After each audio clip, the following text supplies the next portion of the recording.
morning, everyone.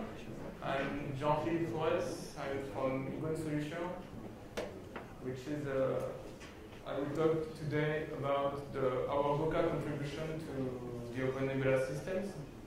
So I will just introduce what is our company, and then I will focus on what we did on the Goca, what is the Goca and what we did on it, and some example of applications using the Goca. So our company is a French company based in Paris, and we are a service provider, mainly hosting systems for our customers. So as we are based in Paris, our major systems are in 3 data centers in France around Paris, and we also have some facilities in the US and in Asia. So we are infrastructure experts. We have a DevOps culture for 10 years now, more than 10 years. We always use open source tools, so that's why we use OpenNebula. And for the moment, we only have one cluster based in Paris using 10 KVM nodes, and we think about opening a second one by the end of the year, hopefully. And we are cloud degradation specialists, so we are deploying our customers on premise using physical hardware, and we can also extend their infrastructure in the cloud on OpenNebula. So why and when we choose OpenNebula? It's small history. For 7 years, we used VMware for hosting cloud solutions. It works very well, but it has some drawbacks for our usage. The license is quite expensive. We had a hyper-converged solution based on vSAN, and it's quite complicated to debug when you have an issue. And it's kind of black box, and we don't like that as a Iguane solution.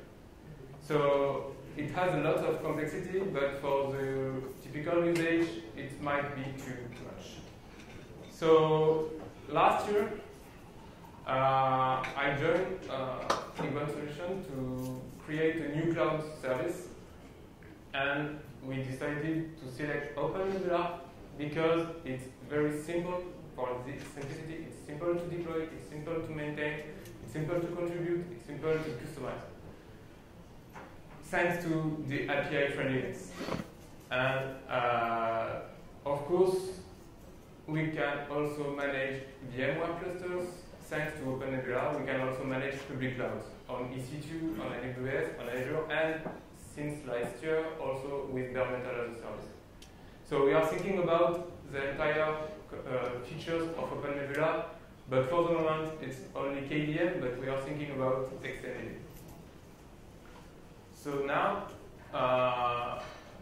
so that's why last year we deployed our first customers. We deployed our first cluster, and it's working very well thanks to the support of Christian, who deployed the clusters, of the entire community of OpenNebula. And that after deploying it, we decided, okay, so now there are APIs, how can we use them, and maybe we can also contribute to them. So we decided to use the Golang API called Goca.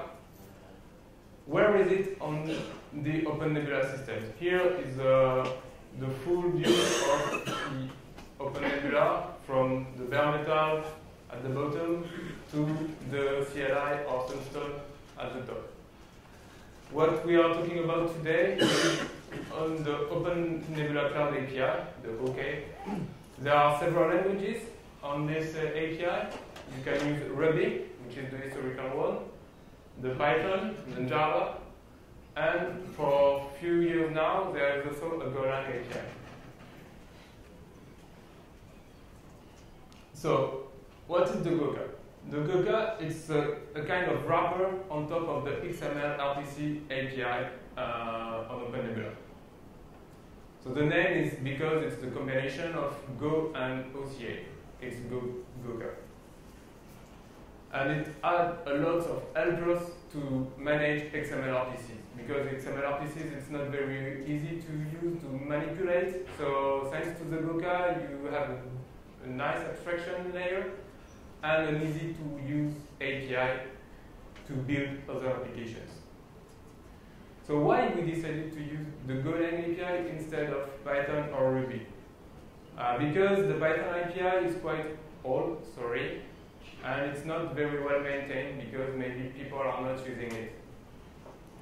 The Ruby, we are not Ruby friendly, even if there are lots of usage and lots of internal usage in OpenNebula is based on Ruby, but we are not Ruby friendly.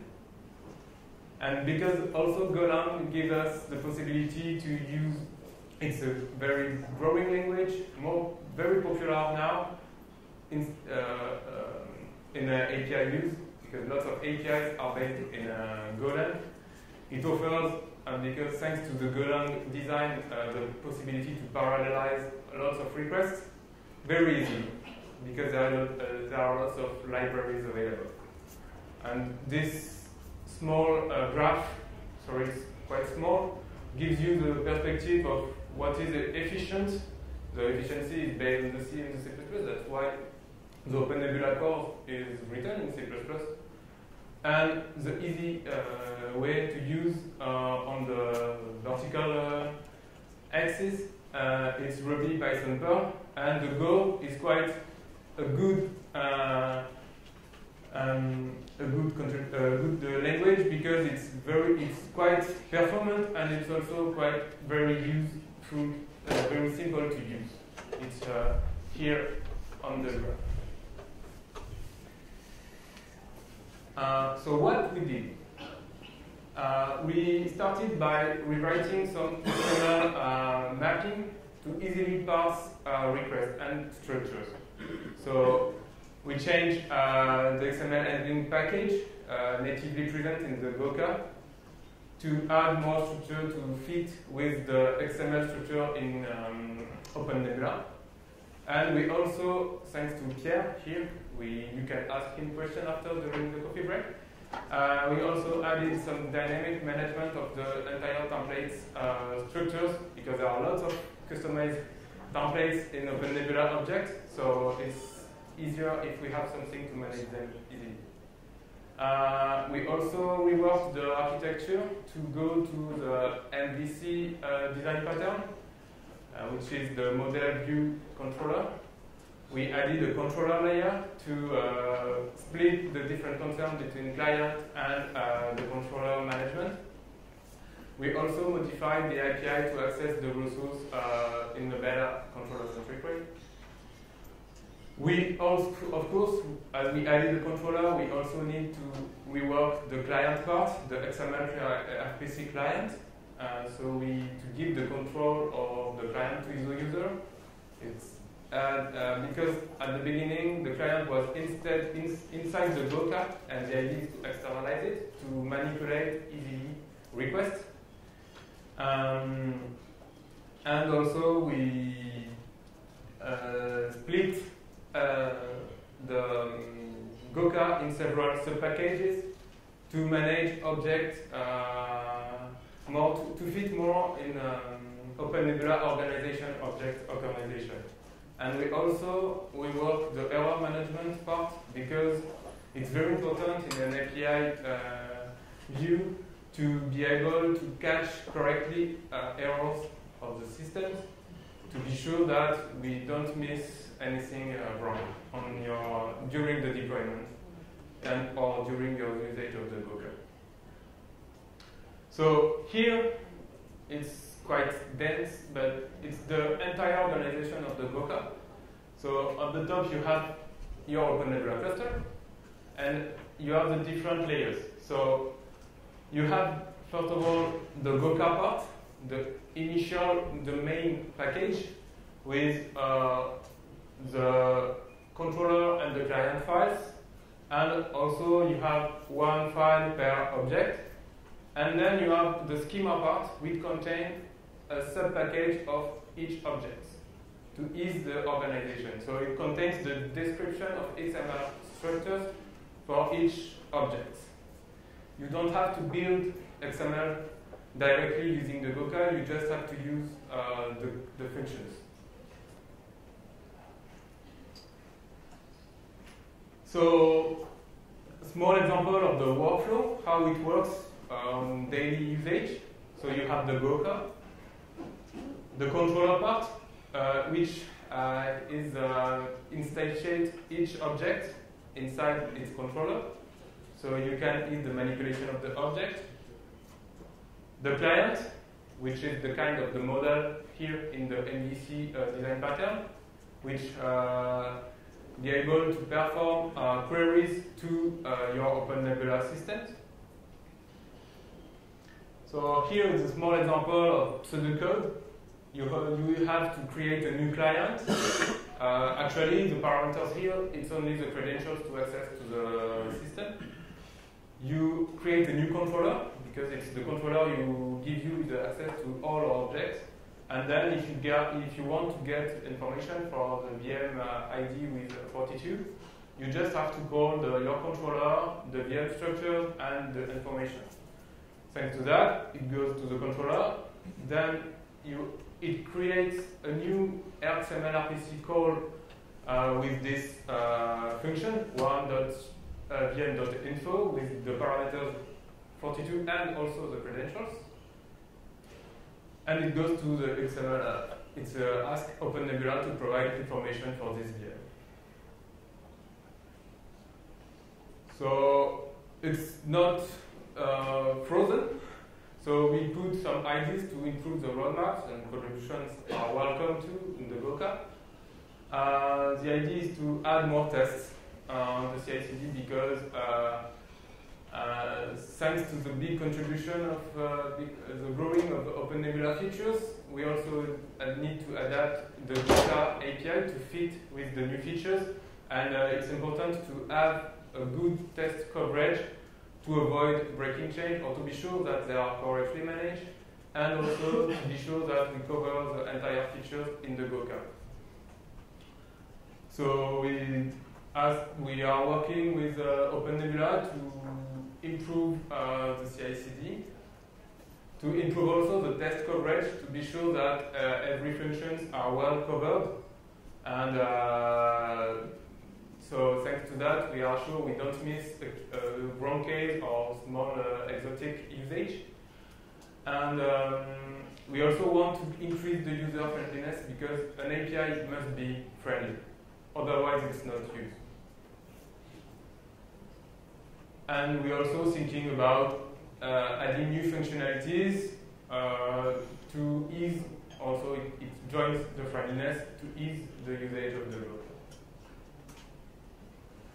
So now I will give you some example of applications.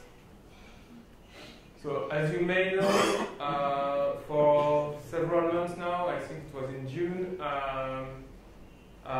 there is a new add-on in the OpenNebula catalog, which is the Terraform provider. So we contributed to this work because we use Terraform to deploy all VMs on OpenNebula and also on public cloud we manage.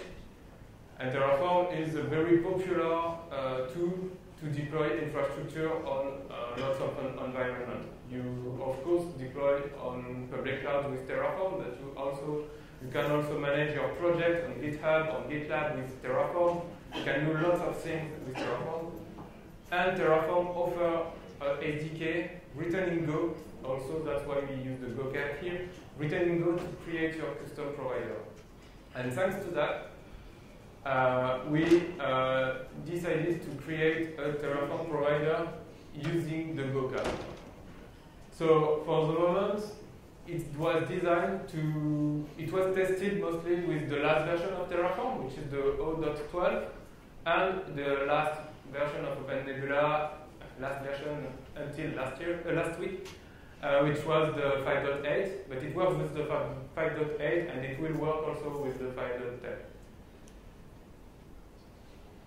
5.10. I want to raise something important. There were a previous Terraform provider which was developed by Runtastic and BlackBerry in the past years, and I know it's used by the CSUC from Barcelona.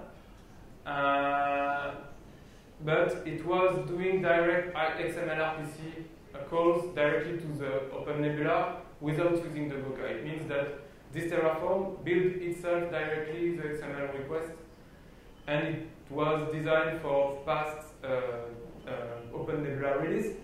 It works very well, but it's not using the Goca. That's why it's the big difference between the both. So here is the history. So we started the development 1 year ago. We designed it with OpenNebula. We pushed it on the Terraform. We decided to work with OpenNebula to contribute more on this between October and June. And in June it was released officially in the OpenNebula catalog. And this is not, it was the first step to officialize it in OpenNebula, because the major step is to have an official provider on HashiCorp, which is the company developing Terraform, hopefully by the end of the year. So we are initiate, thanks to OpenNebula, the contribution to HashiCorp to submit it as an official provider. Thanks to that, you don't need to get the code and to compile it yourself. You just have to initialize it directly in Terraform. We had the first review last week, and we are working to push it very hard to have something available by the end of the year. So for the moment, you can create or manage following resources. For some of them, it's not the entire, but it's major features. You can create a group. You can create, of course, an image, a security group, a BTC, a virtual network, a virtual machine, of course, and a template. The idea is to be able to deploy an entire infrastructure and what you need to do this. We have in mind that virtual routers have to be added to. Thanks to that, you will be able to cover lots of usage. And maybe in a later case, we can also add cluster management, maybe hosts. It depends on the usage. It was more designed to deploy infrastructure on clusters, not to deploy cluster itself, but we can think about that. So I invite you to join the GitHub repository, to subscribe on it, to get to be keep updated on new availabilities, or to open issues when you use it. So you can note that the name of the provider is quite different than usual ones, because it's the name that was asked by Terraform itself to be merged then in their repository. So if you remind the previous schema, here it's in purple you have all files used by the Terraform provider for the moment. Another application, it's the last one for today, is more something internal. It's called the Seismograph plugin. Seismograph and Seismology. It's the internal system to get all the metrics for entire environment at Iguane Solutions. It's a custom-based solution based on Prometheus for collecting the metrics, and FluxDB for storing the points, and Grafana for dashboarding. And we developed an agent to catch metrics on all VMs and servers. It's called Seismograph because it's based on Telegraph code. And we designed, on Seismograph you have several plugins to get metrics for systems, to get metrics for applications. And so we decided to write a plugin specific to get metrics for OpenNebula using the Goca. So the agents, you have agents on the VM, get metrics for systems, and we have agents on all OpenNebula fronts to get metrics for OpenNebula. The Seismograph plugin specifically designed to OpenNebula is here, and thanks to this, we are able to get all the metrics you have on your Sunstone API, but here it's centralized in the same system than the other one. So we can customize our view of metrology systems to get alert and to get all the metrics, and also thanks to Grafana, we also receive the alerts by mail or Slack, in Slack, if we have an issue on our cluster in real time. And in that case, we also use more than lots of files specifically to get metrics. Do you have any questions? Anyone? Oh, it's hard this morning.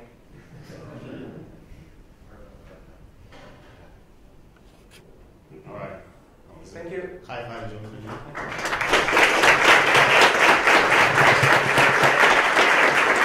We want to give huge thanks to Jean-Philippe and Iguane Solutions. You can also thank Pierre. Yes. The main person of the Goca. You can stand up.